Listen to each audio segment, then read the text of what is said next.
ಇನ್ನು ಇವೆಲ್ಲ ಡೆವಲಪ್ಮೆಂಟ್ಗಳ ಬಗ್ಗೆ ಸಿ ಟಿ ರವಿ ಕುಟುಕಿದ್ದಾರೆ. ಸಿದ್ದರಾಮಯ್ಯನವರೇ, ಎಲ್ಲಿದೆ ನಿಮ್ಮ ಸ್ವಾಭಿಮಾನ ಅಂತ ಪ್ರಶ್ನೆ ಮಾಡಿದ್ದಾರೆ ಸಿ ಟಿ ರವಿ.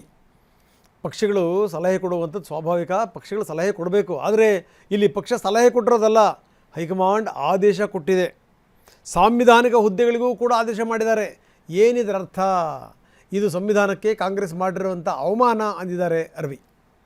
ಪಕ್ಷಗಳು ಇಂಟರ್ನಲಿ ಸಲಹೆ ಕೊಡುವಂಥ ಸಂಬಂಧವನ್ನು ಹಿಂದೆಯೂ ಇಟ್ಕೊಂಡಿದ್ದಾವೆ. ಆದರೆ ಇದು ಸಲಹೆ ಅಲ್ಲ, ಇದು ಆದೇಶ. ಸಲಹೆ ಕೊಡುವ ಸಂಬಂಧ ಸ್ವಾಭಾವಿಕವಾಗಿ ತನ್ನ ಪಕ್ಷದ ಮುಖ್ಯಮಂತ್ರಿಗೆ ಪಕ್ಷದ ವರಿಷ್ಠರು ಸಲಹೆ ಕೊಡೋದು ಸ್ವಾಭಾವಿಕವಾಗಿರೋ ಕ್ರಿಯೆ. ಅದು ಇಲ್ಲಿ ಕೊಟ್ಟಿರೋದು ಆದೇಶ. ಕರ್ನಾಟಕ ರಾಜ್ಯದ ಜನರಿಗೆ ಮಾಡಿದ ಅಪಮಾನ.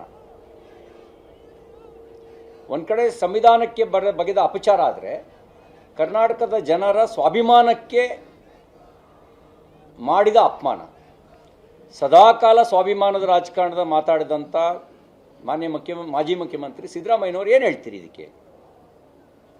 ಎಲ್ಲಿದೆ ನಿಮ್ಮ ಸ್ವಾಭಿಮಾನ? ಇದೊಂದು ರೀತಿ ಗುಲಾಮಗಿರಿ.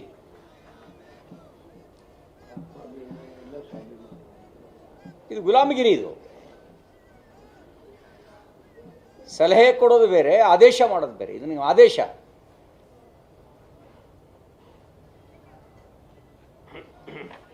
ಯಾವ ಪರಿಸ್ಥಿತಿ ಅಂದರೆ, ಸಾಂವಿಧಾನಿಕ ಹುದ್ದೆಗಳಿಗೂ ಆದೇಶ ಮಾಡಿ ಸಂವಿಧಾನಕ್ಕೆ ಅಪಚಾರ ಬಗೆಯುವಂಥ ಕೆಲಸವನ್ನು ಕಾಂಗ್ರೆಸ್ ಪಾರ್ಟಿ ಮಾಡಿದೆ. ಈಗಾಗಲೇ ಪ್ರತಿಪಕ್ಷದ ನಾಯಕರು ಮತ್ತು JDSನ ಫ್ಲೋರ್ ಲೀಡರು ಆಗಿರ್ತಕ್ಕಂಥ ಇಬ್ಬರು, ಚೆಲುವಾದಿ ನಾರಾಯಣಸ್ವಾಮಿಯವರು ಮತ್ತು ಭೋಜೇಗೌಡರು ಹೇಳಿರೋ ರೀತಿಯಲ್ಲಿ ಅವರು ಸಾರ್ವಜನಿಕ ಕ್ಷಮೆಯಾಚನೆ ಮಾಡಬೇಕು ಅನ್ನೋ ಆಗ್ರಹವನ್ನು ಮಾಡ್ತಾನೆ.